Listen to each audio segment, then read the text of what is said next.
Hello. Welcome to the Gem State Report. My name is Brian Almon. Find all my work over at gemstatechronicle.com. Follow me on Twitter at gemstatebrian. Follow this show on YouTube and Rumble and Facebook and Telegram and wherever else you are. I even have a TikTok channel. I haven't uploaded much lately because, the future of that platform's in doubt, but also the last 6 or 7 videos, for some reason, we're just getting throttled. I used to get about 600 to 700 views on my little short videos, and then it was down to 2, 3. So, why take the time to upload if nobody's going to see it? Still, you never know. It may change in the future. So it's been another busy week in the legislature. We've completed week 5. That's 5 weeks into the session. We're nearing the halfway point. In fact, next Monday is the deadline for RSs, for essentially drafts of bills, to be introduced so that they can be printed and then go through the full process. Today, every committee had 5, 6, 7 RSs on the docket. And in some of the committees, they just didn't even bother with the print hearing. I saw yesterday in Senate Ed in the afternoon, and then today in House Judiciary and Rules, members just made motions to introduce all the RSs on the docket, which, the committee can do that. There's nothing requiring them to actually wait and hear out what the sponsor has to say. So they're trying to get as many bills pumped into the system as possible right now. And the second half of the session is kind of going to be a shift. So far, it's been a lot of introductions, a lot of new bills coming up, introducing them into the system. And a few of them have gone through the process, as we'll talk about later today. House Bill 93, the school choice tax credit, went to the House floor today. But a lot of it's just been introductions. Starting next week, that shifts into kind of a second phase of the session where we're going to see all these bills that have been introduced start coming up for their hearings and going through the process. They'll finish on one side and then go over to the other. If they start in the House, go to the Senate. We'll start seeing the governor sign bills, maybe veto bills. We never know. It's like the best reality TV show ever because it's unpredictable. So got a lot of stuff to go over today. I'm going to focus a lot on the debate for House Bill 93, the school choice tax credit, because that was today's big news. 2.5 hours of debate before that bill finally passed the House. So I want to share some things about that. That's essentially what I've written about this week. That's what I've been focused on. So I will share that, briefly mention some of the other things going on. Hopefully you're catching Idaho Signal every day at 11:30 a.m. to 12:30 p.m. Mountain Time. Matt Edwards is the host, Matt Edwards of Citizens Alliance of Idaho, and I am pleased to be a contributing editor. So I join every day and share some updates and insights and ideas. Today, we just essentially covered House Bill 93 because the House was debating when we were live. So we just played Mystery Science Theater 3000 and commented as they were debating it. Later tonight, Representative Wendy Horman, who was the floor sponsor of that bill, will be joining me. So that's going to be an interesting discussion. She's also the co-chair of the Joint Finance Appropriations Committee, JFAC. So she's going to have a lot of insight there. I was going to have Representative Lucas Cayler on, but he had something come up. However, we'll try and get to him next week. I also reached out to Representative Barb Ehart. It was a big week for her because President Trump signed an executive order saying that men should not play women's sports. And that's the culmination of 5, 6, 7 years of work by Representative Ehart on that issue. However, true to form, she was unavailable because she was at a basketball game tonight. So you can't complain about that. But yeah, that was a big deal. I know Governor Little has been promoting that as well. He was in Washington, D.C. for the signing of that executive order. Say what you will about the governor. He was, I believe, the first in the nation to sign a bill saying that here in Idaho, men can't play in women's sports. And that was Representative Ehart's bill. And so now it's gone from there all the way up to the top. And the NCAA, the College Sports Association, they immediately acquiesced. They issued a statement that they will attempt to comply with the order. Now, some states are not complying. I know Washington State and I think California are going to still try and allow boys who think they're girls to play on girls sports teams, like at the high school level, which is unfortunate. But the tide has turned in this battle. The Rohirrim have arrived on the Pelennor field, and now they're pushing back the forces of Mordor. It's what else can you say? It's a few years ago, it seemed like the whole trans issue was going to just overtake society. And we've seen people at various points pushing back, everyone from Representative Ehart here in Idaho, trying to protect women's sports, which, she obviously is very passionate about. You have people like Abigail Schreier, a journalist and author who wrote about how this transgender thing is a social contagion that is being spread in our schools, and the medical community is exacerbating it. Have even people like J.K. Rowling, the author of the Harry Potter books, who was considered a left-wing feminist just 20 years ago. But once this whole transgender thing came up and she maintained the position that men are men and women are women, suddenly she became persona non grata. And so even she's been pushing back on that rhetoric. And I think that's helped give people some ammunition to push back as well. And now here we have the president of the United States saying, no, men can't play on women's sports teams. It's the sort of thing you go back just a few years and you tell people that this is going to be an issue, a political issue, and they'll think you're ridiculous, you're crazy. But that's the position our society's been. Things that we as a people once understood implicitly, just in our bones. Air is air, water is water. 1 + 1 is 2. 2 + 2 is 4. Men are men, women are women, and there's no in between. Suddenly we have to relearn those things. Go back to Kipling's The Gods of the Copybook Headings to see how this really is human nature. We always forget what's real and we try to recreate it. But I'm going a little off topic here. Let's talk about House Bill 93. Like I said, Representative Horman will be with us later tonight. She was driving home from the session back out to Idaho Falls, Bonneville County. So let me flip over, bring up my screen. If you haven't gone to the gemstatechronicle.com, I invite you to do that while I go find it. There we go. I said, there we go. All right, hold on a second. There we go. Still trying to figure this out. I'd already brought it up earlier, so it didn't need to be brought up again. So, yep, gemstatechronicle.com. Check it out. In addition to just bringing you my daily posts and news and press releases and videos. By the way, I had to put a stop on the session snapshot. That used to be over here. It's a great idea. I love the idea of having a place where you can go find the most interesting bills, see their status, see links to information about them, not just the text of the bill, but also, say, IFF's analysis. My live tweeting threads where I explain the committee hearing or even videos of those hearings. It's a great idea. I just don't have the bandwidth for it right now. I need to hire an intern at some point to just sit there and do that all day. So we'll see what I can do about that in the future. But I had to put a pause on that. In addition to all this, though, remember that I want to make this a one-stop shop for everything you need to know about the Idaho political world. So you look at this top menu bar. If you're on a mobile device, you still have this little hamburger menu. You just click it and it comes up on the side.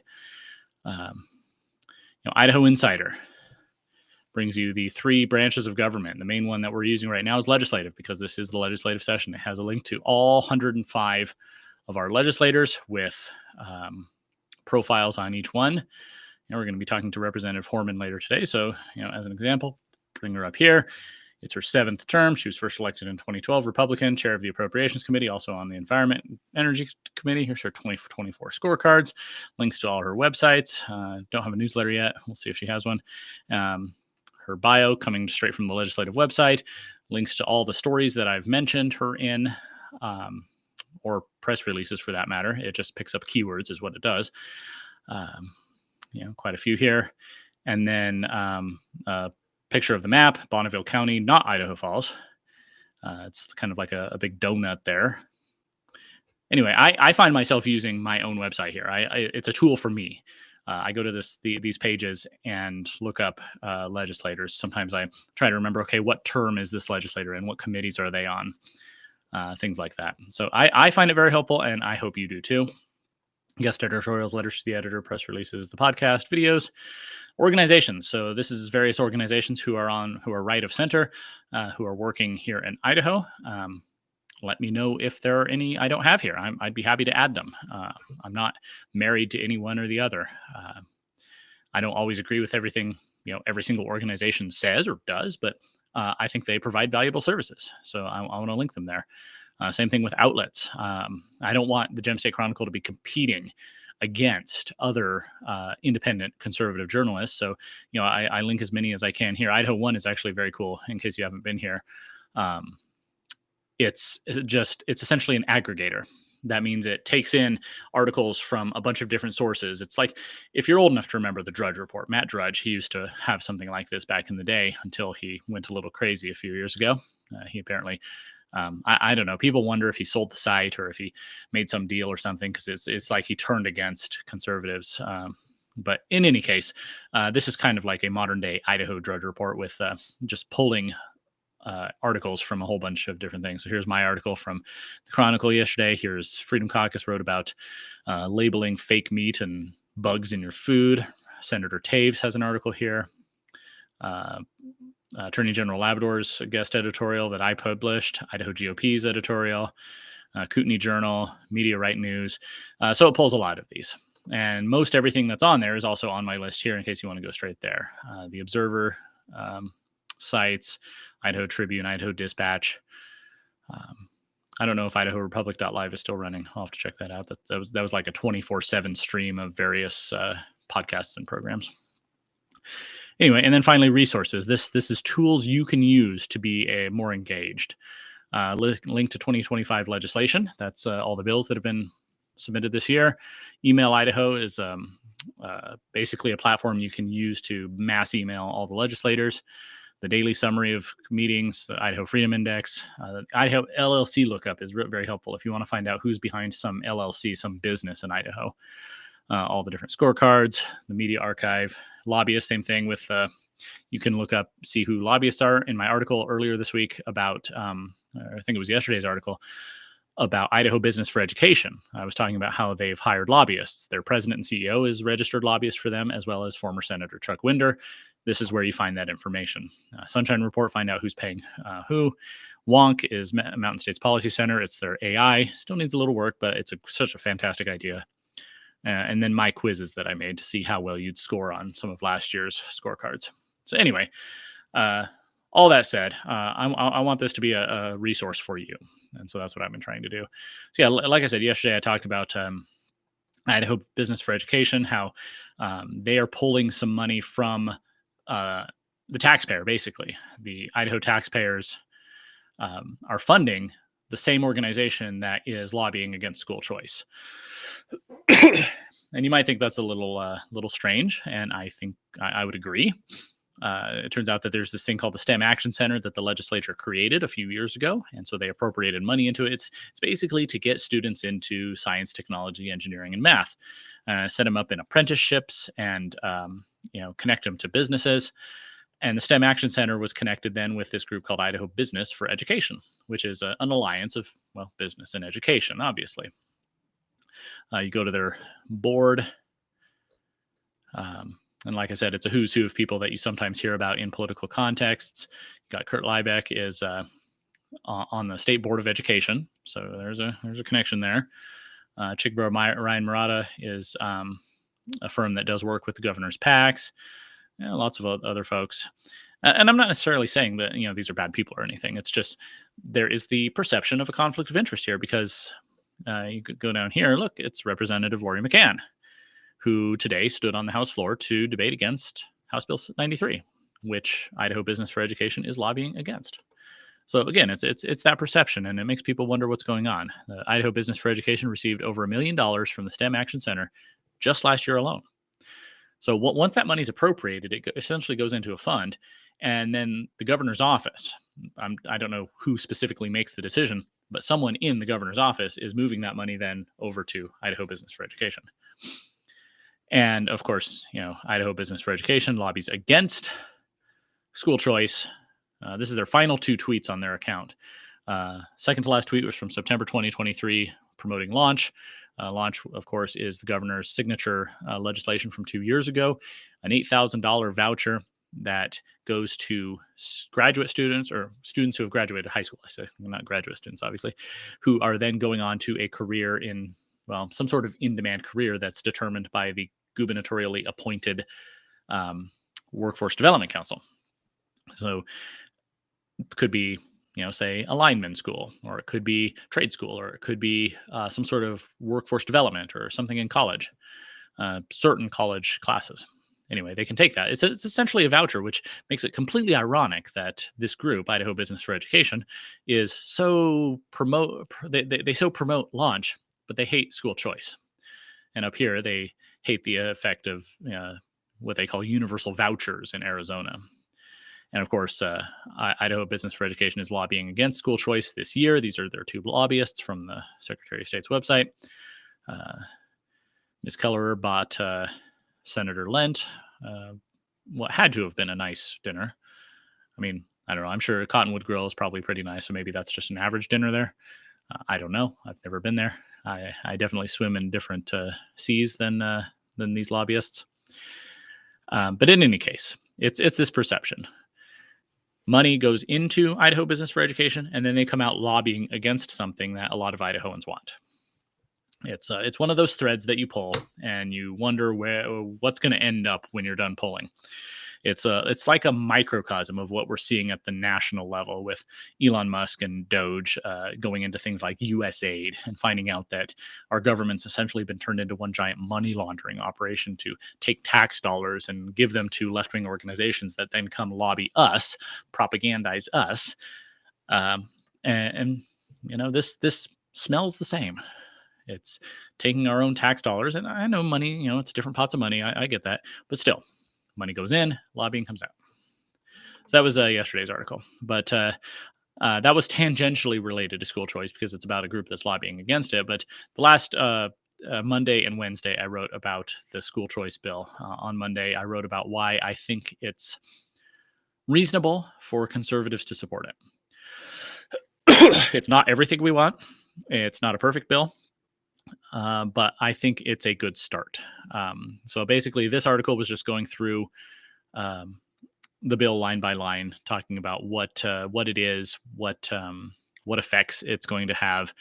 Of course, it's a $5,000 tax credit that parents can apply for if their children are in a non-public school. That can be a private school, or it can be a micro school, a pod school.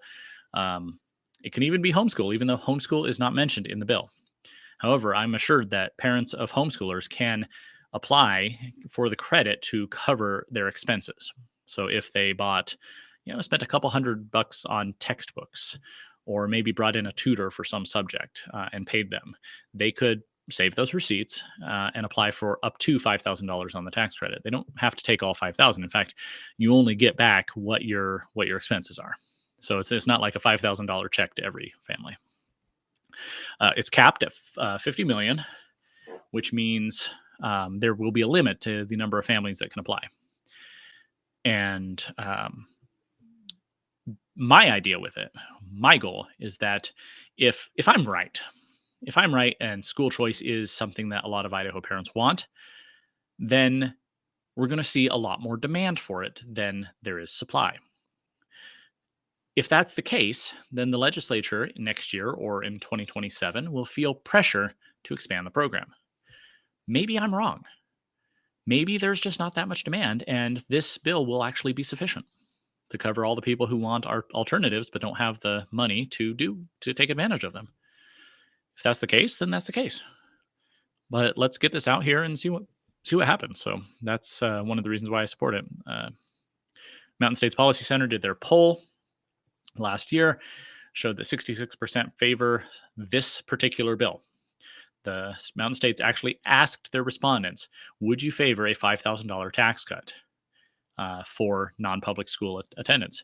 And 66% said yes. That's 73% of Republicans, 61% of independents, even 53% of Democrats. You'll notice that all 15 Democrats in the legislature are vehemently opposed to school choice. They will vote against every school choice bill consistently because their constituents, they have really loud, outspoken constituents in Boise who hate the idea of school choice at all because they want all students to be controlled in the public system. But their constituents also include things like the teachers union. So they're not going to go against that, even though, according to this, 53% of Democrats in Idaho want to see this bill. So go figure. No requirements for teacher certification, standardized testing, or oversight of curricula. Earlier this year, remember the governor comes out, says he supports some form of school choice, and says that he's willing to allocate $50 million for it. And but also he wants to see some form of accountability for that money. And so a lot of conservatives, our alarm bells are going off. And these were the three things I said would be deal breakers. If there's teacher certification, if they require private school or homeschool or pod school teachers to go get certified by the state or by some agency associated with the state. Standardized testing, forcing students in this program to take standardized tests and then submit the results to the government, or oversight of curricula, basically a list of approved publishers of curricula that you can use. Those were deal breakers, because if those are in there, then it's a non-starter, because that's way too much government control. However, none of those things are in this bill, so I feel confident I can support it. So that was that article. And then Wednesday was just a kind of a more general, high-level discussion of the bill as it relates to where public education is going. Matt Edwards, Idaho Signal, had a great rant on this about how the whole system is broken. And I bounced off that to talk about how, the system is broken, and this is step one toward fixing it. So go read those. I go away. I don't mean to, bore you with that if you've already read it, but go ahead and read those later at gemstatechronicle.com. So let's come back here. And this is the time when I was supposed to be having a guest, so I'm going to fill that time somehow here. Just for a little behind the scenes here. Every week I reach out to a couple different legislators and say, hey, will you come on the program, talk about this or that? Now, I got to be careful. I don't want to overbook. I don't want to reach out to 10 legislators when I only have time for 3 or 4, because then I have to go back and tell them that they can't come on, and that would be awkward. So I reach out to just a couple at a time, and then they can either make it or they can't. And I get it. It's Friday night. I'm not going to hold it against anybody who can't make it, because it's Friday night. It's been a long week at the session at the Capitol, and everybody wants to get home with their families, especially those who live far away, and they're getting home just for the first time this week, just now. So that's no problem. But just so you know, that's that's my challenge with getting people on here. So because of that, I very much appreciate everybody who does take the time to come on. So let's play a couple of clips from today's debate. 2.5 hours of debate. I was glued to this chair for 2.5 hours just watching debate. I decided to stay home today. We got about 8 inches of snow here in Eagle, which helped my decision along. My children already had the day off, so they were out there playing. But the one thing I can do here in my makeshift studio better than I can at the Capitol is watch things simultaneously. This morning's committees, I had 3 committee hearings up, and I was muting and unmuting each one just to try and keep up on what was going on. You can go to my Twitter account, Gem State Brian, to see those threads that I had. I had 3 different tabs open with the different hearings that I was updating each one as I would jump around. I think I managed to keep them mostly straight, but that's obviously something you can't do when you're actually there. Now, the advantage of being actually there in the Capitol is that you can talk to people one-on-one, privately, in person. You can also see things that you don't always see on the screen. You can see what people are doing when the camera's not on them, what kind of expressions they're making, or who they're talking to. And you can also usually see how they vote in the committee. You don't always catch that when you're watching the stream. You don't know how they're voting in the committee. You don't always hear the yay or the nay. And then you'll hear the secretary read out, or the chairman will read out the results. This passes 5-3, but you don't necessarily know which 5 or which 3. Whereas if you're in the room, you can pretty easily tell. So there's pros and cons. But today, lots of snow, lots of stuff. So I was glued here for the morning committees, and then immediately went to the House stream. And it was a long one. So let's play some clips here. I'm gonna play what to start with. Let's go with Representative Cayler. So he was going to be here and talk about it. So I'm not going to put words in his mouth or try and speculate as to why he decided to do what he did. He ended up not supporting the bill, and I firmly believe your vote is your vote. You are accountable to your constituents, not to me or not to some organization or not to a fellow legislator, not to leadership. However, obviously we can ask questions of our legislators as to why they voted the way they did.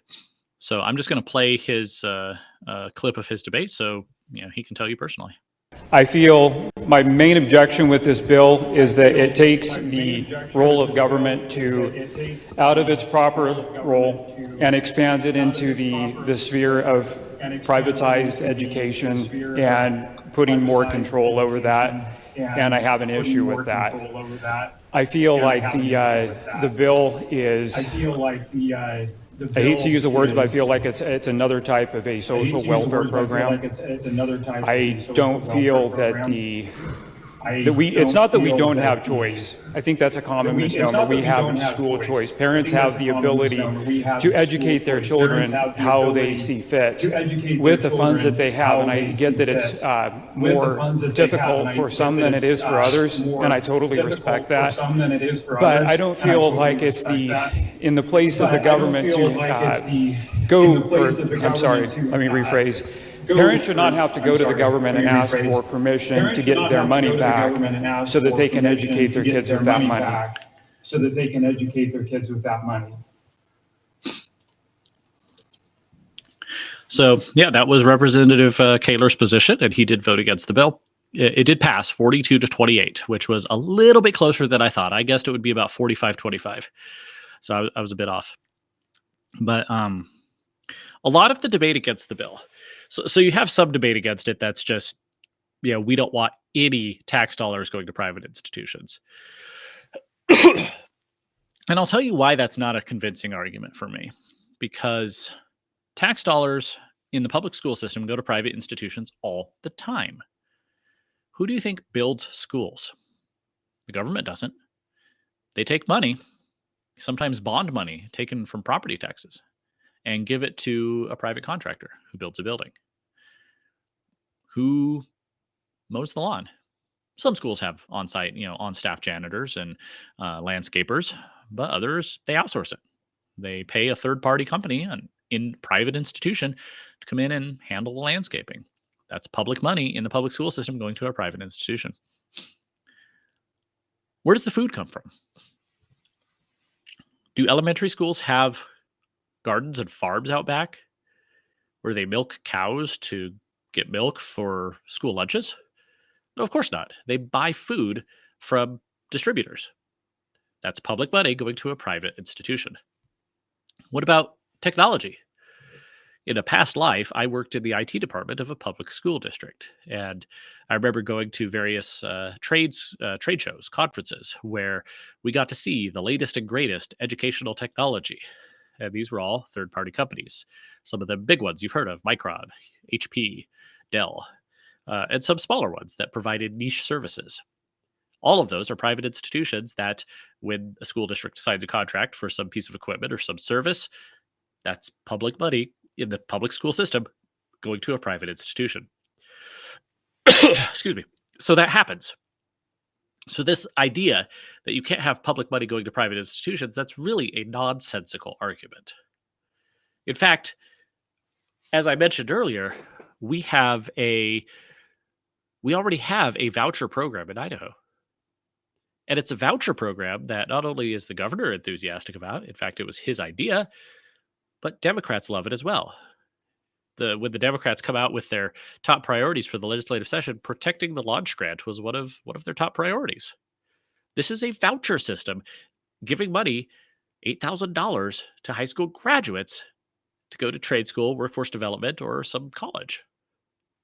In fact, Representative Dory Healy from District 15 in Boise actually made a good point there. Let me play that. And then the last thing I'd like to say is private schools. We shouldn't be funding private schools. But there is a program out there that we kind of fund private schools with BYU, Northwest Nazarene, Alignment School, and that went through and it's still being financed. So I don't know what's different about that.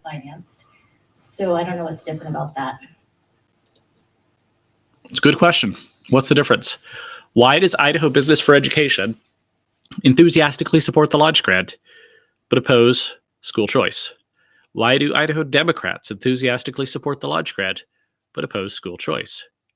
What's the difference? Is it about control? Is it because lodge grant funds go only to institutions and career opportunities that are defined by the Workforce Development Council? Is it that control that makes it different? Or is it that the money goes directly to the institutions? Remember, former Representative Megan Blanksma testifying in committee, introducing the lodge grant, said one of the reasons why we needed this legislation was so that Doug Sayer could have all the welders he needs. Of course, Doug Sayer is he's a businessman, provides jobs and provides manufacturer stuff. That's great.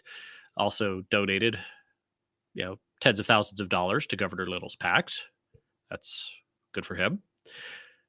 But now we have a system that takes money, tax dollars, but it doesn't go directly to the student, remember. It doesn't go to the student's family. The student is essentially a bagman taking this tax money from point A, which is the government, to point B, which is these private businesses or institutions.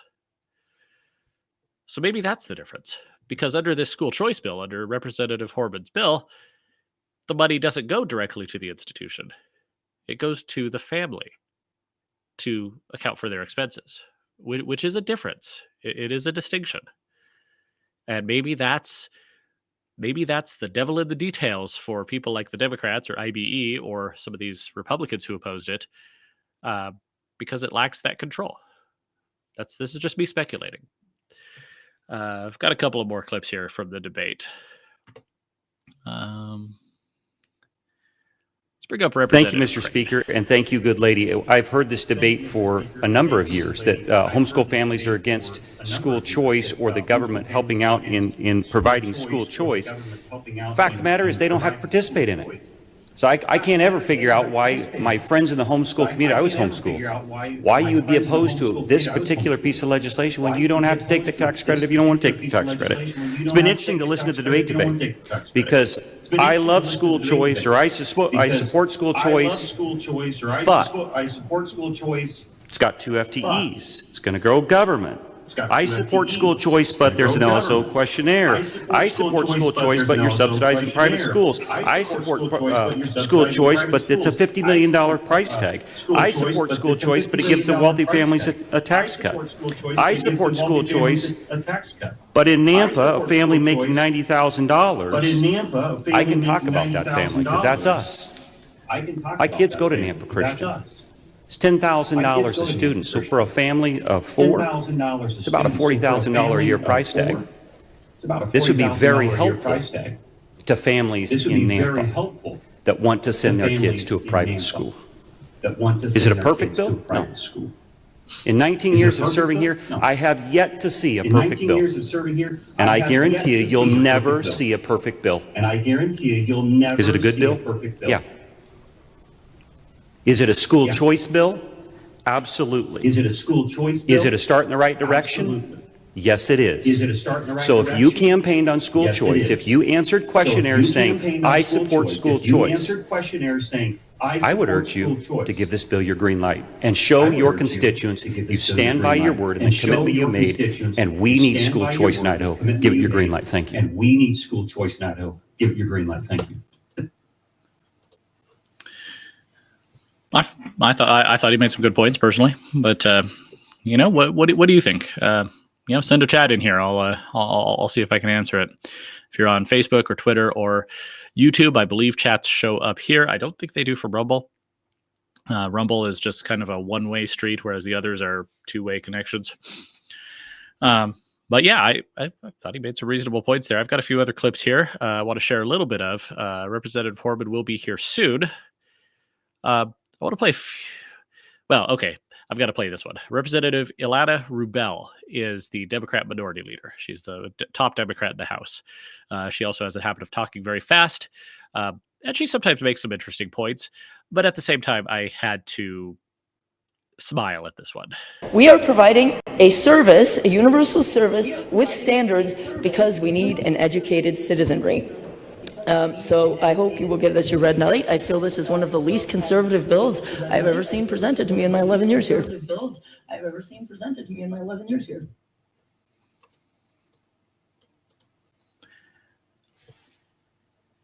I don't know about you, but when I am concerned, when I am curious as to whether or not a bill is conservative, I think the first person I'm going to go ask is Representative Rubel. I mean, obviously, right? A couple of other clips I wanted to play while we wait for Representative Horman. Representative Tony Wisniewski is up from North Idaho, and he's a very thoughtful fellow.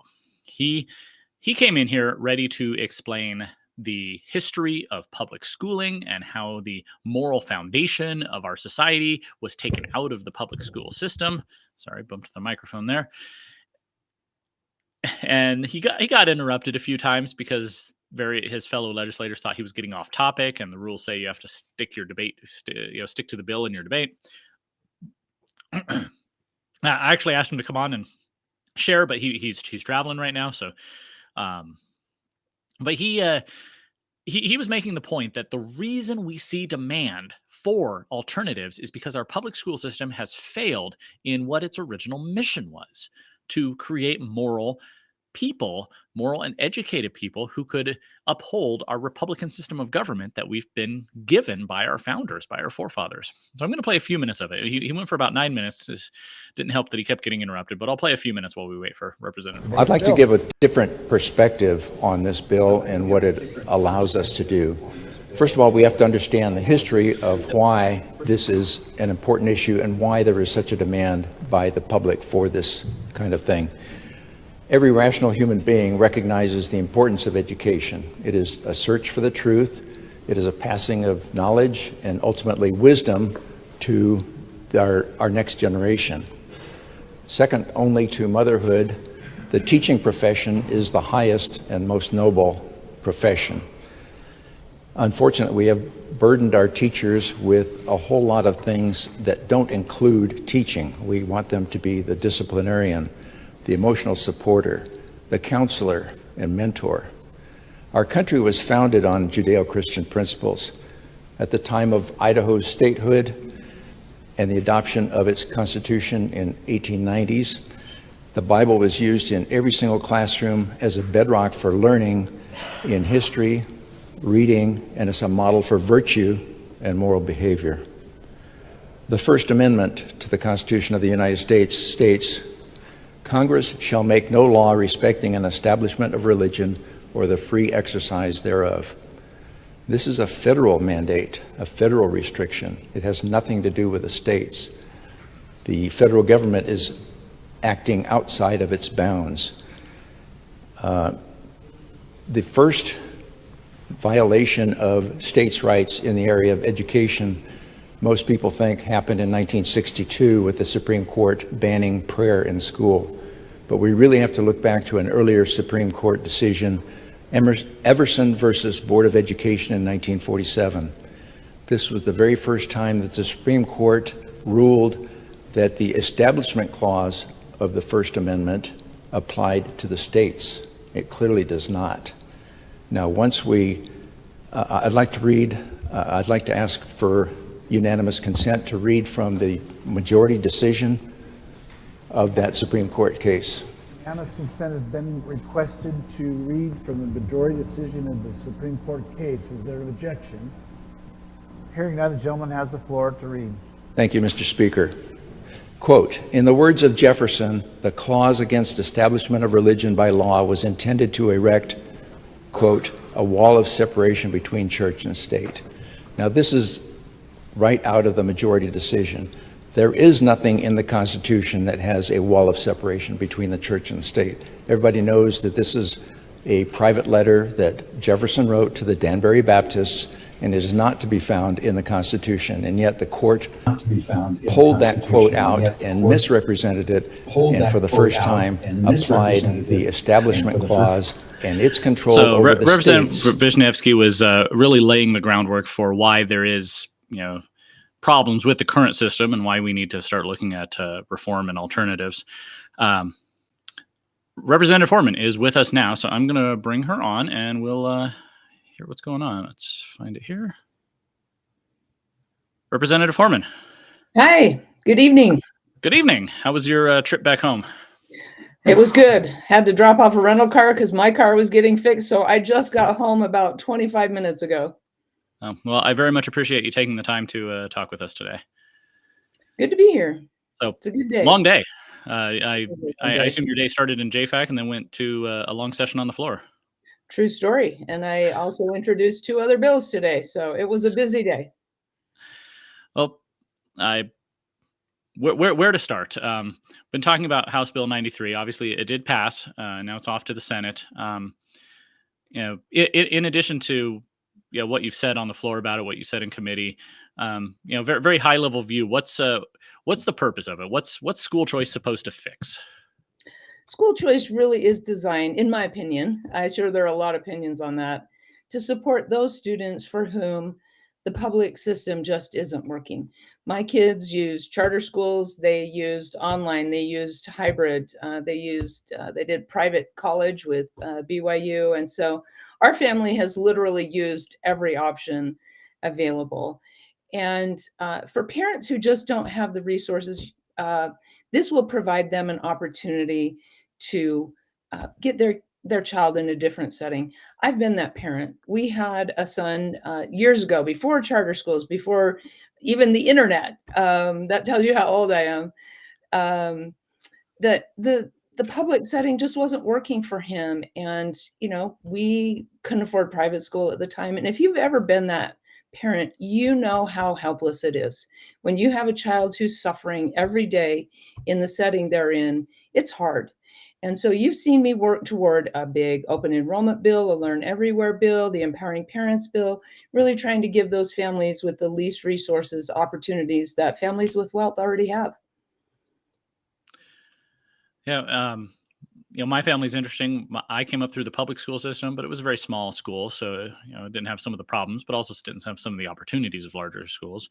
My wife was homeschooled from, birth all the way up to when she went to college. And we've kind of chosen a hybrid for our children. We're homeschooling them for kindergarten, but then they're going to a private Christian school.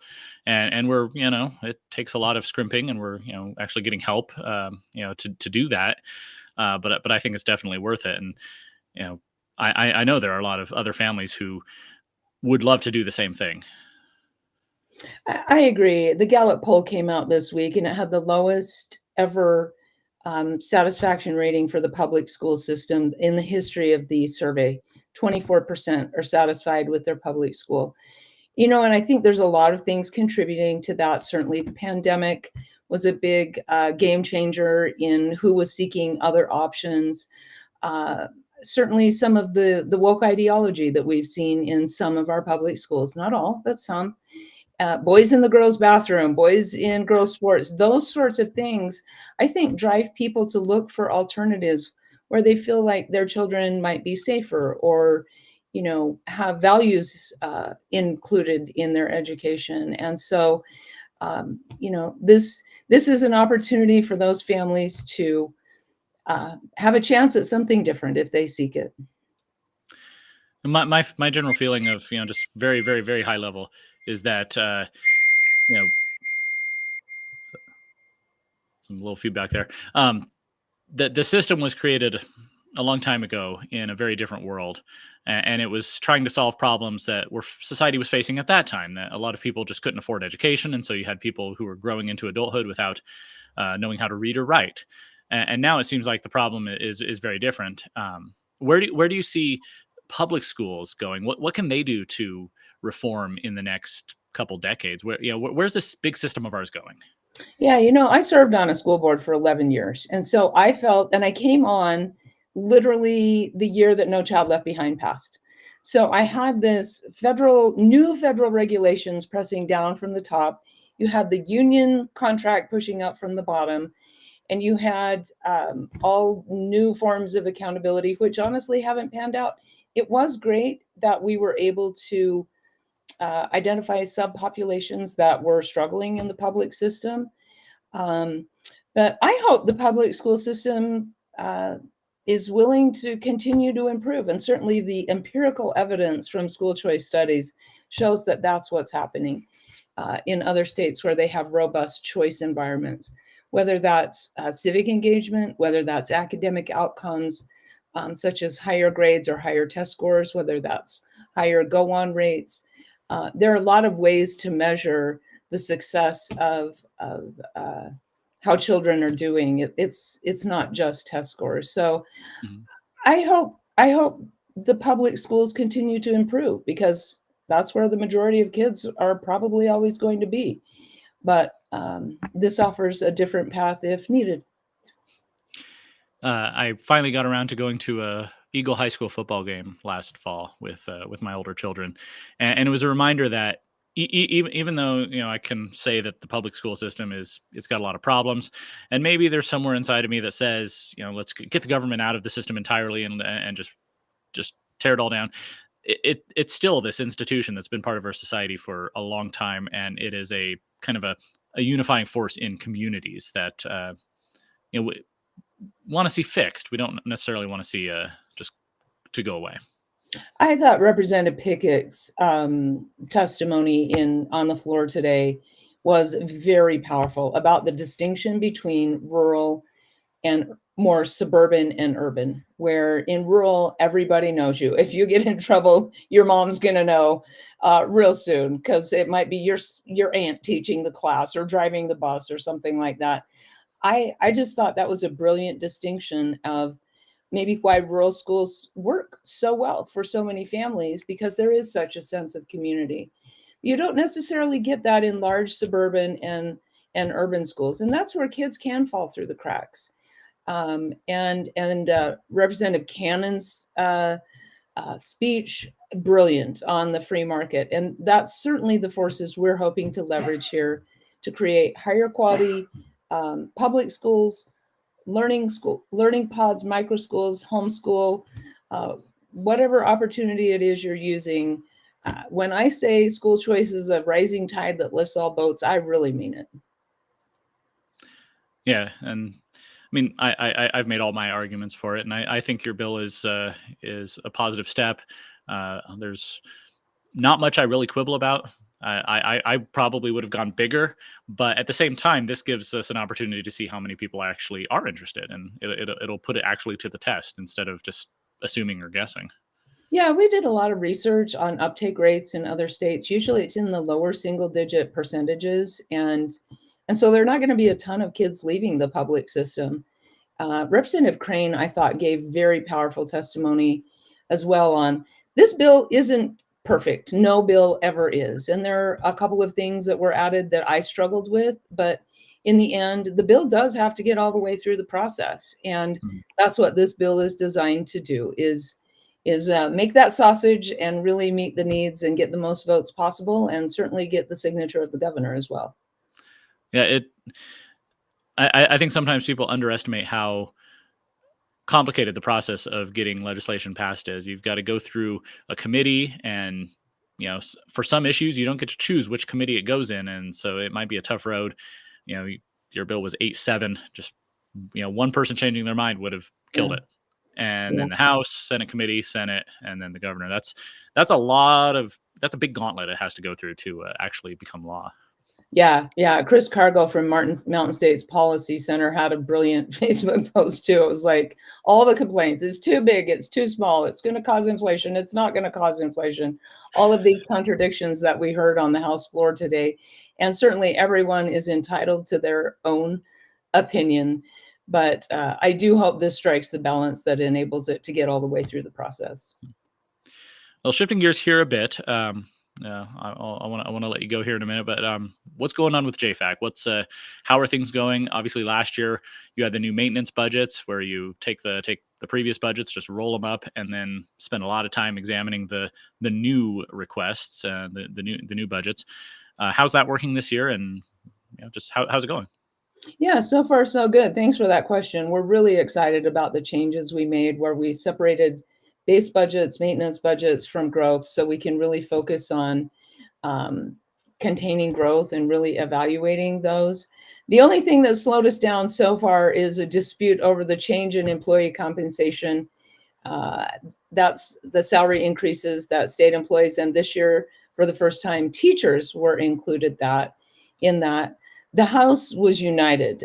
We had one member that kind of wanted to go a different route, but ultimately the House was supportive of the CEC, the Change in Employee Compensation Committee.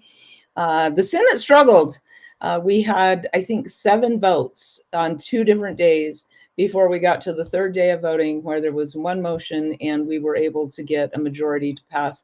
So that did delay those maintenance budgets that we approved several weeks ago now, moving to the floor. But now that we have the salary information, we have the health insurance information, we can get those bills drafted and through editing, hopefully the end of next week, maybe early the following week, so that we can start getting budgets to the floor. And this next Friday, we intend to start setting budgets and getting those to the floor. Yeah, that's definitely going to be exciting. It's, even with the fight over the CEC and the revenue projections and all that, it has to be at least a little less stressful than it was last year, right? Yes, indeed. That was, change is hard, and it's harder for some people than others.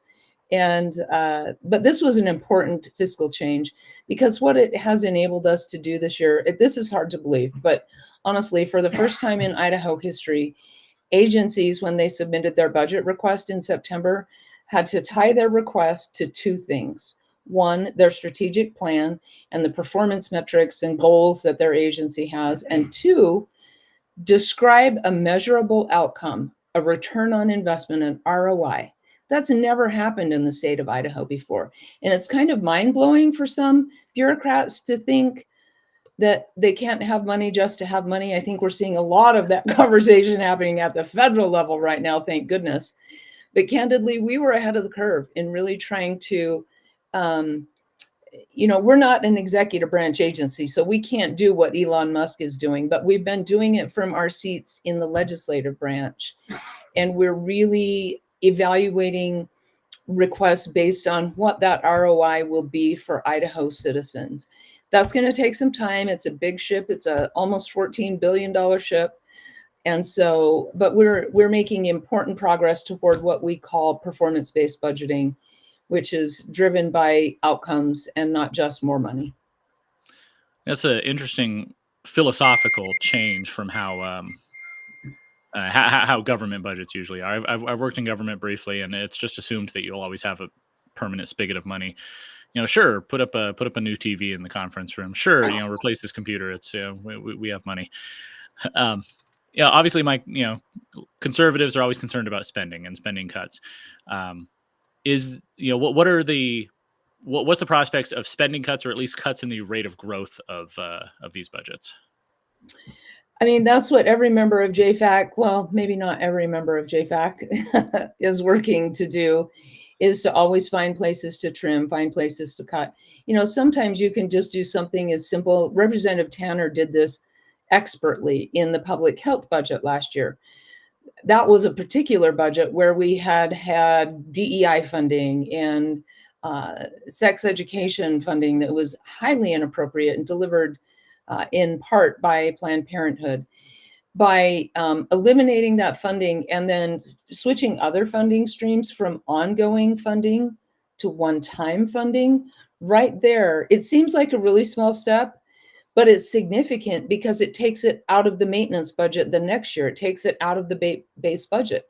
If they want to get those funds again, they have to come back and ask for them, rather than having it just go on autopilot. So Medicaid, of course, will be a big question mark. What policy bills move, what policy bills don't move, and how that will impact the budget.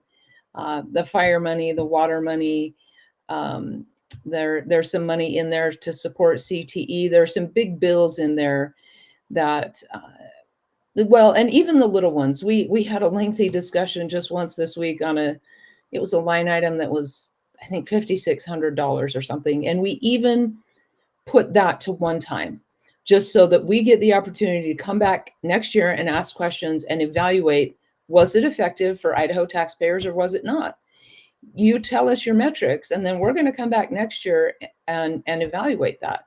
And so it's important to do on the small stuff. It's important to do on the big stuff. And that's what the committee, most members of the committee are busy doing right now, finding ways to really constrain budget growth.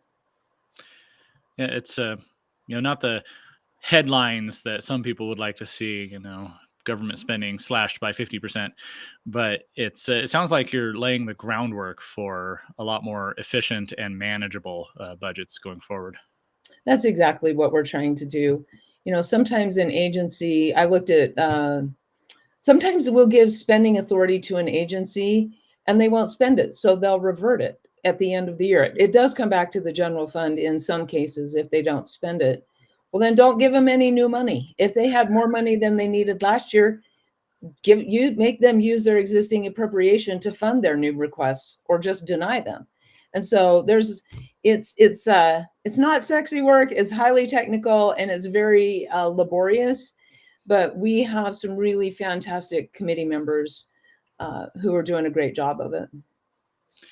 Well, I want to be respectful of your time. You've had a long week and just got home. Is there anything else you wanted to mention, or anywhere people can follow you to learn more?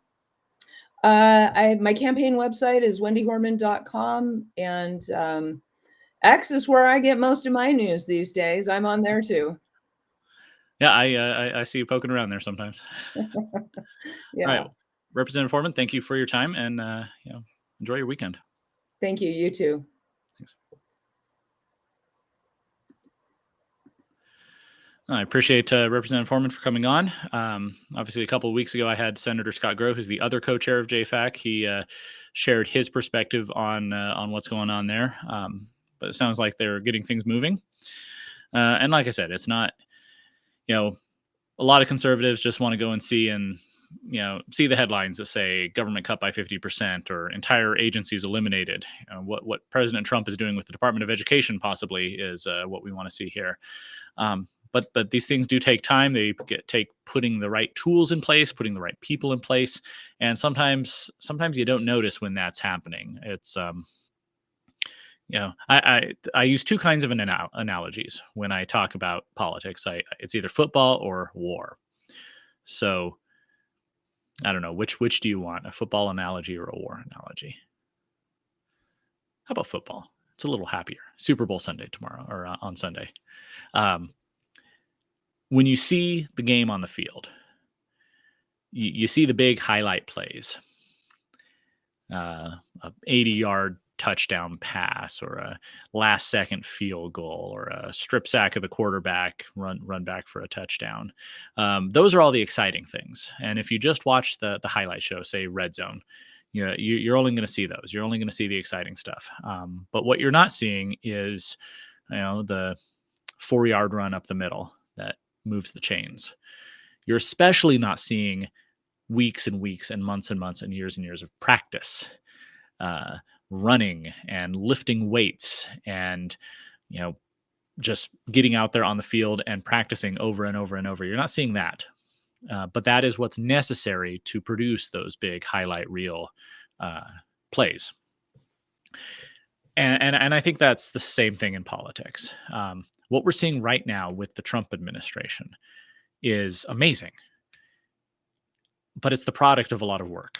It's the product of a lot of work and preparation over the past 4 years by Trump and his team, and by a lot of people. People like Russ Vought, who was just confirmed as the director of the Office of Management and Budget. All people you've never heard of, people we've never heard of, who have just been working and preparing.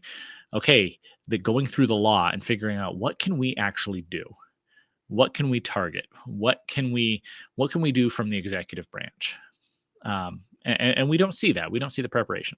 So, long story short, I think we're seeing preparation now in JFAC to really do some good things with budgets. The idea of cutting spending entirely, I don't know how realistic it is. Obviously, I'd like to see it. But one point that people make is that Idaho's population is growing, which means two things. It means we're getting more revenue, and because we're getting more sales tax, more income tax. And so, of course, the governor and the legislature and the bureaucracy, they see that new revenue and say, hey, we've got this extra money now, let's invest it. Now, the better thing to do is to return it to the people in the form of tax cuts, because if revenue's growing, that means we are being overtaxed and we should give stuff back. And I've been pleased to see what the House of Representatives has done on that that facet with their tax cuts. $240 million income tax cut, $100 million in property tax relief, $50 million coming back grocery sales tax credit. It all adds up to about $400 million. However, the other side of that population growth is that demand on services goes up. And I've written about this in the past. It's a dichotomy. It's a paradox. We want taxes to be lower. We want spending to be lower, but we, not necessarily we in the conservative activist world, but regular people out there want stuff. They want their government to do things for them. We want roads. We want bridges. We want public schools, or at least some of us do.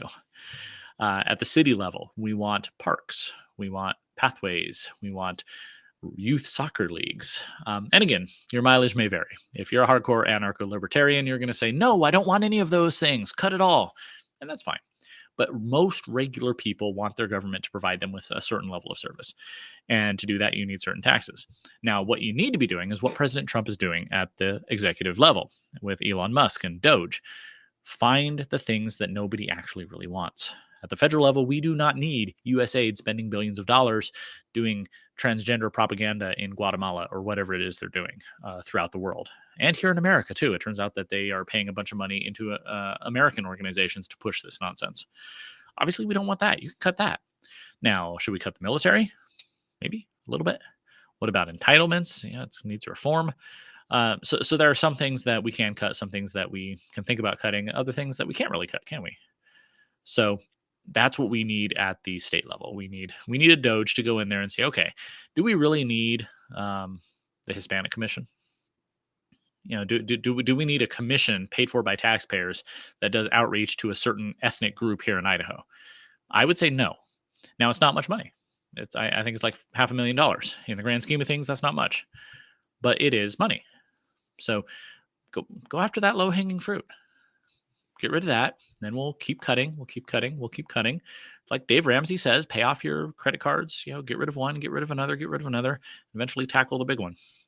So I think that's entirely possible. So I think we're going in the right direction. I think this session has been positive so far. You look back at some of the priorities I laid out before the session based on my own feelings, based on my conversations, based on my surveys I've done, and you have things like tax cuts. We're seeing them.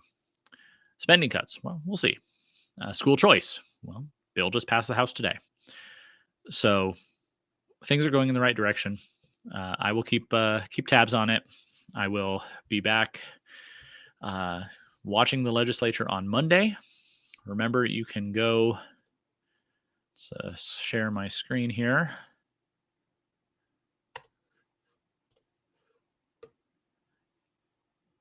Hello?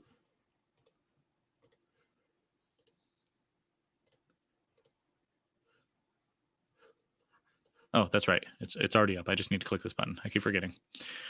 Forgive me. Go to the legislative website, go over here to the right-hand column and go to the committee's daily meeting summary, or you can just get to it via the Gem State Chronicle committee daily summary, and this will tell you what's coming up next. This is the summary for next Monday. Has all the agendas for the committees that are meeting, so you can see what is on their docket. House State Affairs always has interesting stuff. No public money for teachers' unions.